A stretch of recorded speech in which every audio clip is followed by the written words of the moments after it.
Start. नमस्कार, माझे नाव प्रणील प्रवन मोरे. महाराष्ट्राचा जो इतिहास लिहिला तो कोणी ऐऱ्या गैऱ्याने नव्हे. महाराष्ट्राचा जो इतिहास लिहिला तो हिरव्या पिवळ्या शालीनं, तलवारीच्या खणखणाटीनं, घोड्याच्या टापानं आणि शाहिराच्या डफानं. आणि या इतिहास घडविला तो छत्रपती शिवाजी महाराजांनी.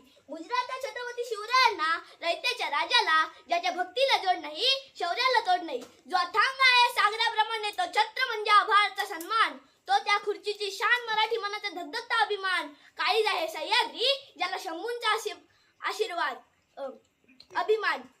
असे ते प्रौढ प्रताप पुरंदर, क्षत्रिय कुलावतंस, सिंहासनाधीश्वर, राजाधिराज, श्रीमंत श्री श्री श्री छत्रपती शिवाजी महाराज की जय. बंदुकीच्या जोरावर आणि हंटरच्या धाकावर, अहो बंदुकीच्या जोरावर आणि हंटरच्या धाकावर मी अनेक वाघांना माणसाप्रमाणे जगवणारी माणसं बघितली, परंतु बंदुकीच्या जोराशिवाय आणि हंटरच्या धाकाशिवाय इथल्या माणसांना वाघाप्रमाणे जगवणारा मी असा एकच वाघ बघितला, ते म्हणजे छत्रपती शिवाजी महाराज. एवढं बोलून मी माझे भाषण संपवतो. जय हिंद, जय महाराष्ट्र. टाळ्या टाळ्या टाळ्या.